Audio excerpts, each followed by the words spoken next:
6:30 a.m. Good morning and welcome to News Dawn on 92.7 KUFM Benin City. First, the headlines.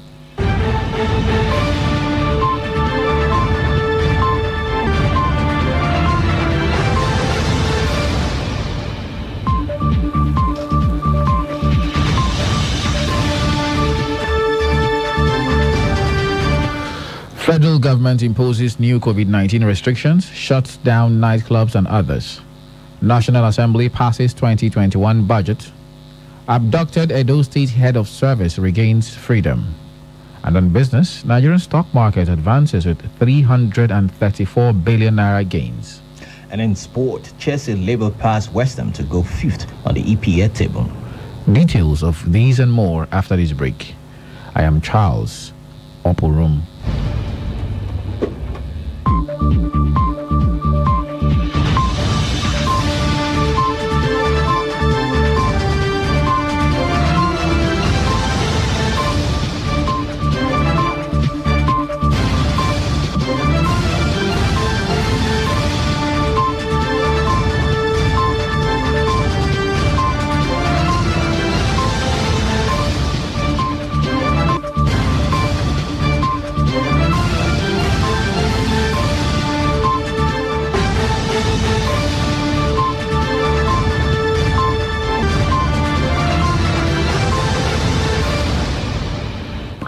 Now the news in detail.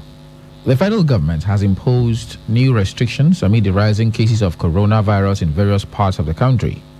Boss Mustafa, who is the chairman of the Presidential Task Force on COVID-19, announced this on Monday at the briefing of the task force in Abuja, the nation's capital. He explained that the directives were advisories issued to state authorities for implementation in the next 5 weeks. The new restrictions include the closure of all bars, nightclubs, pubs, and event centers, as well as recreational venues in all states and the Federal Capital Territory. All restaurants were also directed to close except those providing services to hotel residents, takeaways, home deliveries, and drive-ins. Similarly, all informal and formal festivity events, including weddings, conferences, congresses, office parties, concerts, seminars, sporting activities, end-of-year events have been restricted to not more than 50 people. The government also limited all gatherings linked to religious events to less than 50% of the capacity of the facility of use, with physical distancing and use of face masks should be strictly enforced. According to Mustafa, who is also the secretary to the government of the Federation, events where more than 50 people are attending should be held outdoors only. He added that public transportation systems should carry passengers not more than 50% of their capacity in compliance with social distancing rules.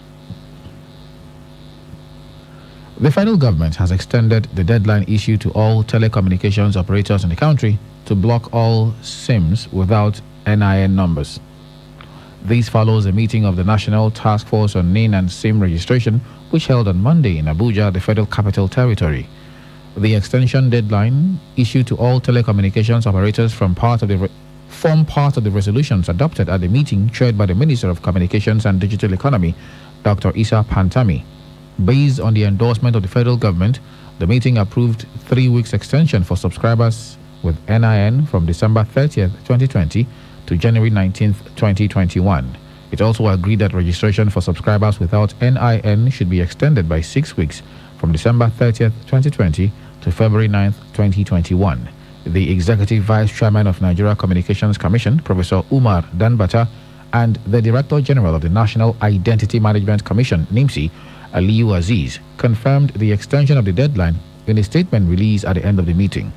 President Muhammadu Buhari also commended the efforts of the task force and urged all stakeholders to take advantage of the extension to link their SIMs with their NIN. The government insisted that the USSD and verification charges for the purpose of linking SIMs with NIN remain suspended during the period.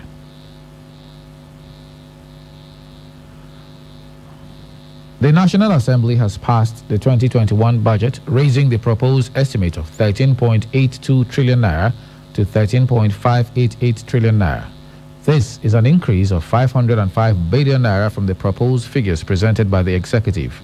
This budget was passed on Monday by both the Senate and the House of Representatives during their special plenary, held mainly to pass the budget ahead of the Christmas and New Year break.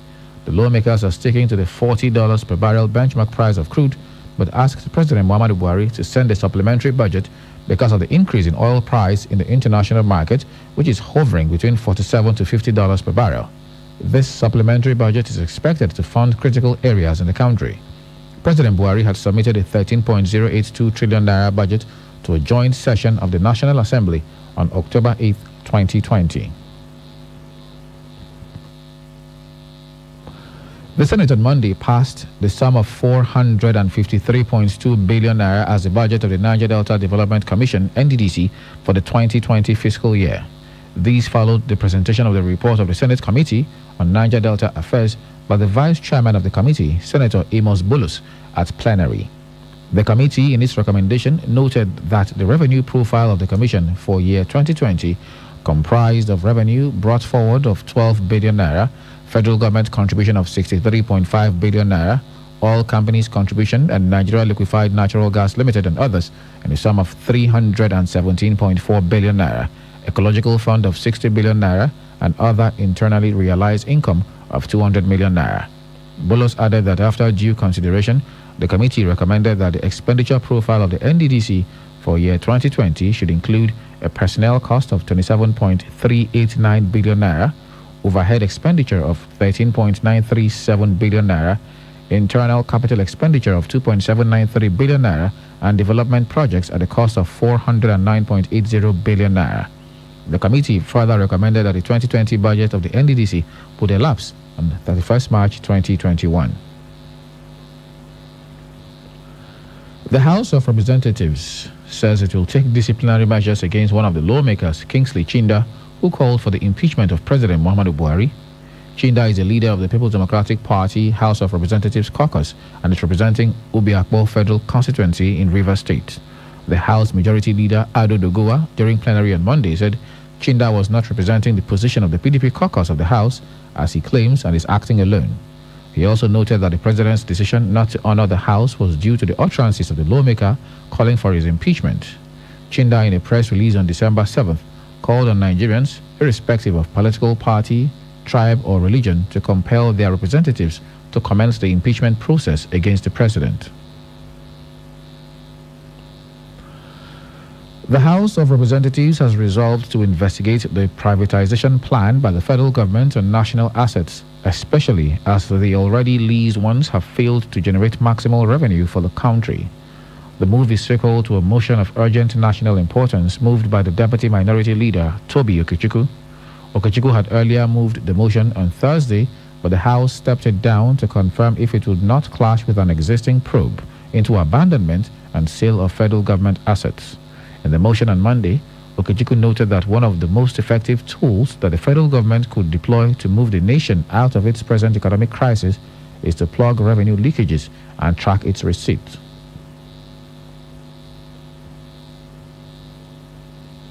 Kidnapped Edo State Head of Service Anthony Okungbowa has been released. According to a family source, Okungbowa was freed on Monday night after contact was established with the abductors, who demanded a huge unspecified sum of money as ransom for his release. He is reportedly doing well and has since been reunited with his family. Besides his driver, one of the policemen with him, who was shot, reportedly died on Monday morning from gunshot injuries. The HOS was said to be coming from a social event organized by a politician in Oza, Oriomo local government area on Saturday when he was kidnapped.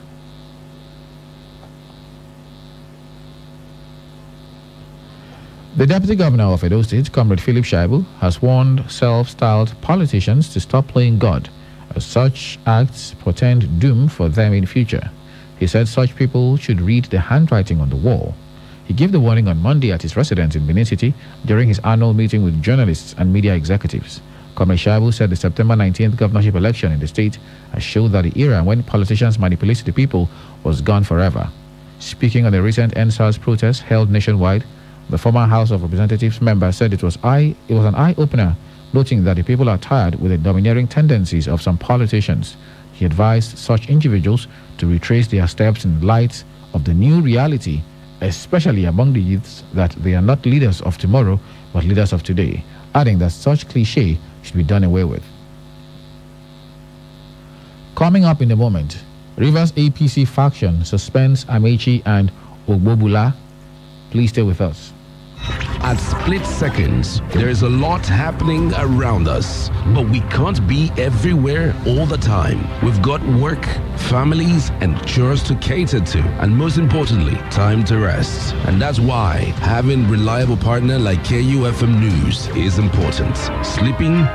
We don't. We work round the clock, bringing you stories as they break from Nigeria and across the world. We would stop at nothing to keep you informed, because KUFM News is all about you and stories that affect you. Politics, business, human interests, sports, entertainment, just name it. We've got you covered. KUFM News. Timely, precise, spot on.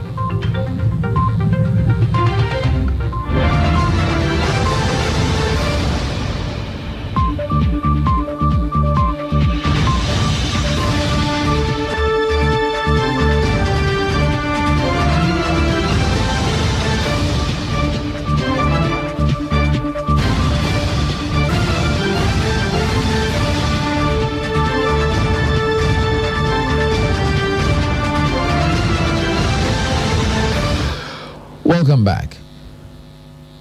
The Igo Aguma-led All Progressives Congress in Rivers State has suspended the Transport Minister and former governor of the state, Rotimi Amechi, from the party.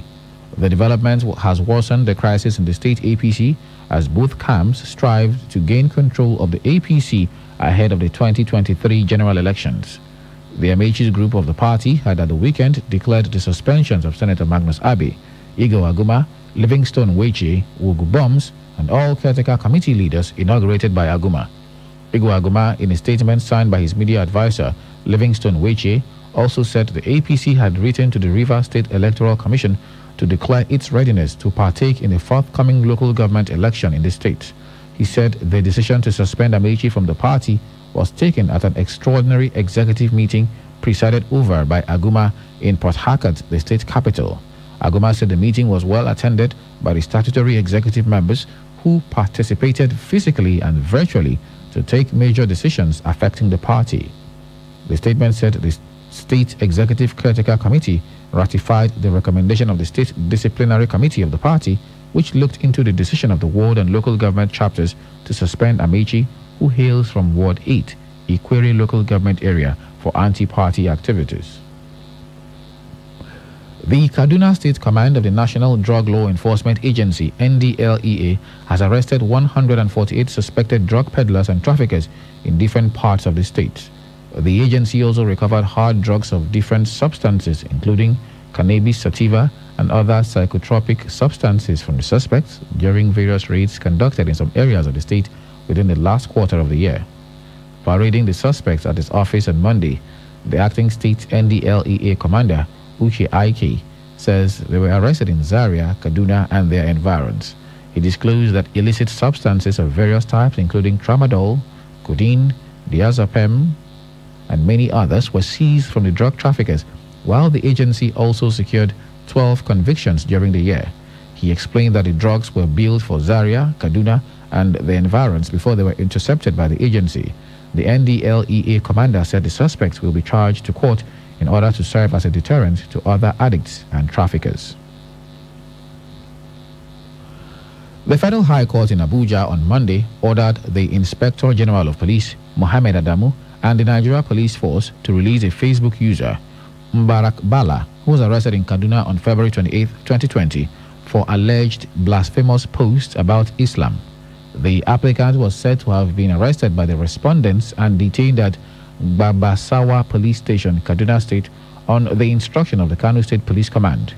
Delivering judgment in the fundamental rights enforcement suit filed by Bala, Justice Iyangiku declared that his arrest and detention by the Inspector General of Police and the Nigeria Police Force is in an unknown detention center constitutes an infraction of the applicant's rights to personal liberty, fair hearing, freedom of thought, freedom of expression, and freedom of movement.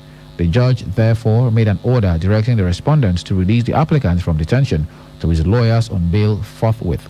He also made an award of exemplary damages against the first and second respondents in the sum of 250,000 naira for the infraction of the fundamental rights of the applicant. The applicant had sued the IGP, the NPF, and the Attorney General of the Federation in his fundamental rights enforcement suit, alleging that the respondent violated his rights. On our business news, Nigeria's stock market advances with 334 billion naira gains. Details of these and more in a moment after this break.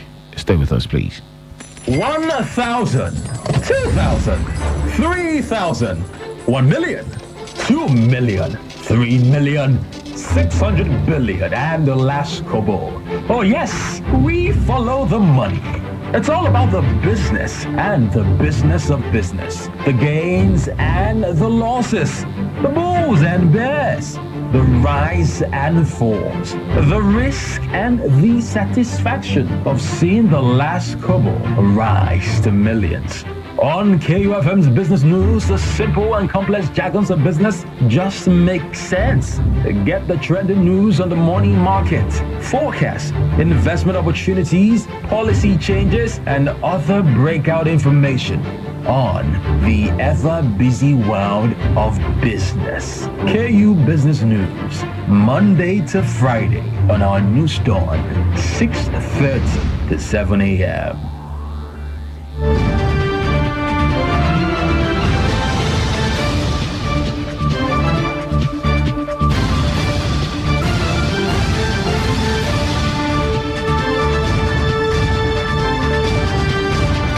Welcome back. You're still on the news done on 92.7 KUFM Benin City, and on business, the Nigerian Stock Exchange NSE gained 334 billion naira on Monday due to buying interest in Dangote Cement and 22 other stocks. The market's capitalization rose by 334 billion or 1.74% to close at 19.570 trillion compared with 19.236 trillion naira recorded on Friday. Also, the all share index, which opened at 36,804.75, appreciated by 638.65 points or 1.74% to close at 37,443.40. Accordingly, month-to-date and year-to-date gain increased to 6.9% and 9.5% respectively. The Chief Operating Officer, Invest Data Limited, Ambrose Omodion, attributed the bullish run to buying interest in Dangote Cement due to planned repurchase of 10% announced by the company, scheduled for December 30th and 31st.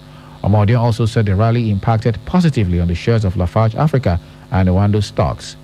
Market sentiment breadth closed at par with 23 gainers and losers. BOC gases dominated the gainers chart in percentage terms, gaining 10% to close at 7.92 naira per share.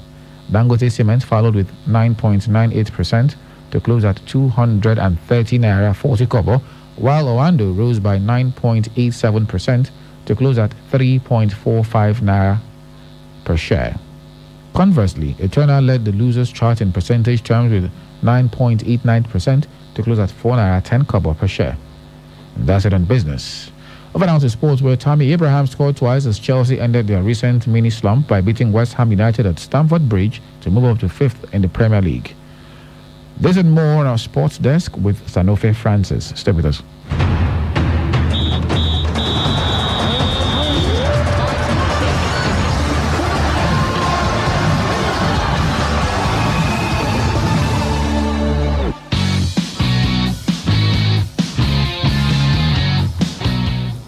Good morning, welcome to Sport News. A back-to-back defeat had seen the Blues slip down the table, but they made the ideal start on Monday night as Thiago Silva powered home a header in the 10th minute. Timo Werner spurned a couple of good chances to add to the host lead, but he played his part in his side's second goal 12 minutes from time as his shot was turned in by Tammy Abraham. The Chelsea striker back on the side in place of Olivier Giroud then netted another barely 2 minutes later when he was in the right place to pick up the loose ball and call home after Christian Pulisic had missed a simple header from the cross. The scoreline somewhat flattered Chelsea, with Western United having been the better side for the large periods, but the visitor paid the price for lack of a cutting edge as they finished the game without a shot on target. Victory means Chelsea have 25 points, one behind fourth place Everton, while Western United remain 10th on 21 points on the log. Earlier in the evening, Burnley lifted themselves out of the relegation zone after a 2-1 win over Buhanti Wanderers, with Ashley Barnes and Chris Wood finding the net. Meanwhile, manager Nuno Espirito Santo thinks referee Lee Mason does not have the quality to be a Premier League official following Wolves' 2-1 defeat at Burnley. The flat Wolves performance, Nuno decided to vent his frustration in Mason's direction, questioning whether the referee is up to the job of refereeing a Premier League football. Staying in England, Arsenal boss Mikel Arteta says Pep Guardiola has been incredibly supportive and giving him good advice during the Spaniard's struggles in his first full season in charge at the Emirates. Arteta spent 3 years as an assistant to Guardiola at Manchester City before being appointed by Arsenal in December 2019 and enjoying a successful start to life in North London, overseeing some impressive Premier League results and an FA Cup triumph. However, Arsenal go into the Tuesday's Carabao Cup quarter-final against City, having won just one of their last 10 matches, a series of results that has left them in 15th place and just 4 points clear of the relegation zone.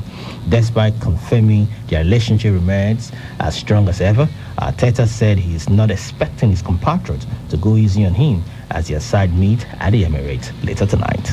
And that's it from Sport. I'm Sanofi Francis. Back to you, Charles. Thank you very much, Francis, for those sports stories. And of course, with those stories, we come to the end of our package this morning. But before we leave, a quick recap of the headlines.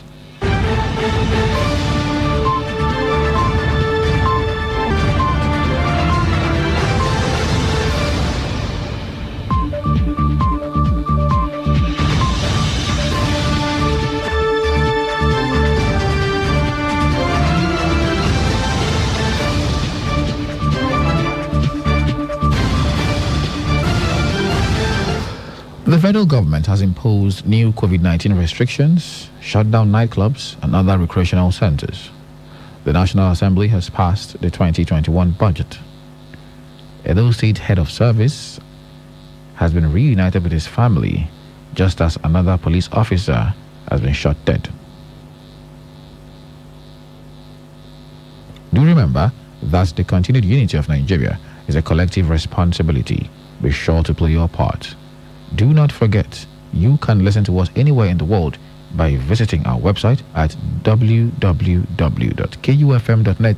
or you can download our mobile app from the Google Play Store. We are also live on YouTube at KUFM Nigeria, and you can also listen to us on radiogarden.com. KUFM News Dawn was produced by Masahai Wadiai. I am Charles Opperum saying thanks for listening and good morning.